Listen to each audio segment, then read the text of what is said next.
going on, everyone? Got a brand new movie review for you guys today, and today we're discussing First Man. First Man is Damien Chazelle's third directorial effort after making Whiplash, a masterpiece, and also after making La La Land, another masterpiece. See, I was a little bit hyped going into this film because it's Damien Chazelle. I want to see what this guy's going to do on his third outing, and I'll go as far to say this right now.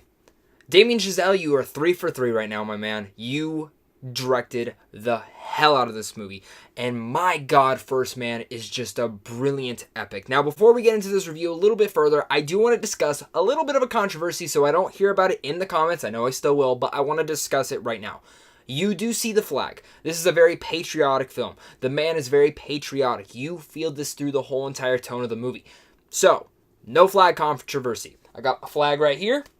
I got my NASA shirt, and I got another flag on this side. So I'm telling you right now, this film, don't worry about that controversy. The controversy is dumb, and it makes no sense to me.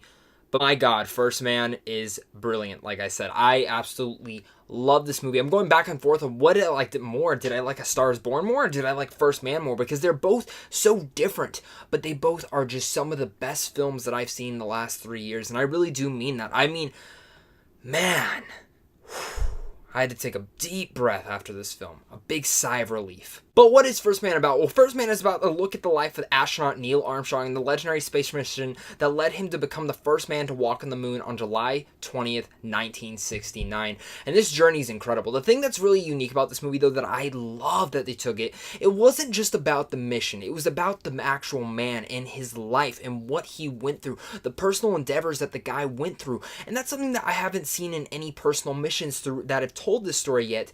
But this is the most unique thing about it, is that it tells the story in Neil Armstrong's eyes and what he's going through. And Damien Chazelle really captured that in the way that he filmed this whole movie. The whole film is filmed with handheld cameras. At first, it's a little bit distracting, but as the film progressed, I really did feel like I was one of the astronauts that were there, that was going through this with Neil Armstrong. Like I was sitting on his shoulder, and he pushed me into that place so damn well. And you feel the uneasy tension. You feel when you're in the rocket and everything's shaking.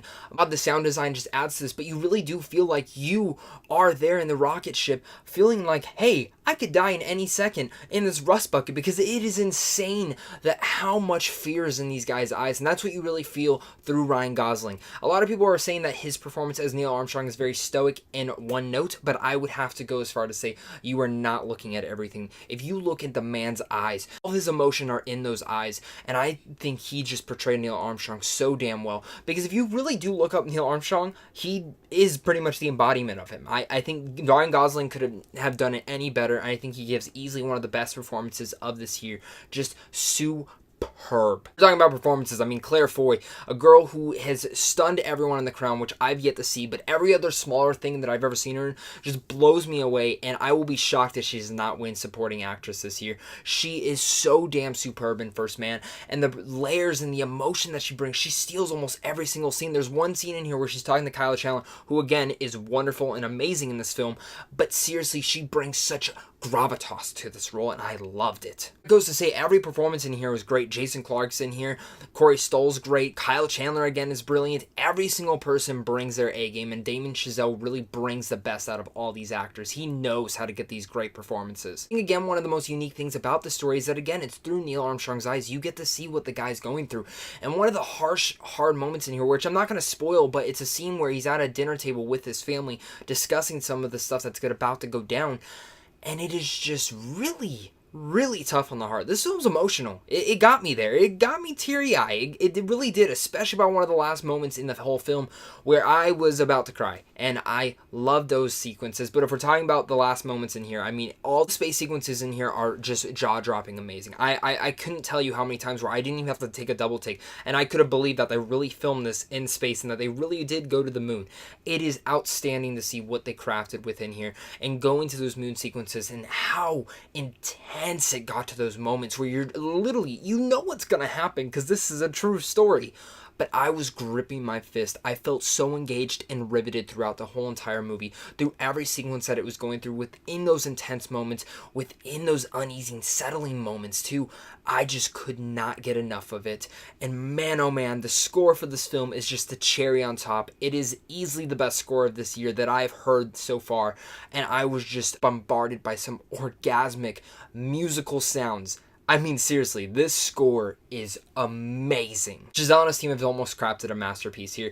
I do have one slight nitpick. I do feel like the film is a little bit too fast of pace. I could have easily gone for another 10 or 20 minutes with certain sequences. I feel like some of the elements in this film are a little bit rushed, but this is a total nitpick. It is a fast-paced movie. It's getting to the point, and it's getting you there through this guy's life. It's just a little bit of a nitpick for me. I'd like to spend a little bit more time with Armstrong's family and a little bit more of some of the missions and his teammates, but maybe that's just really how Armstrong was. Maybe he was really distrayed from his family and from these people during the missions and what was going on throughout these couple of years.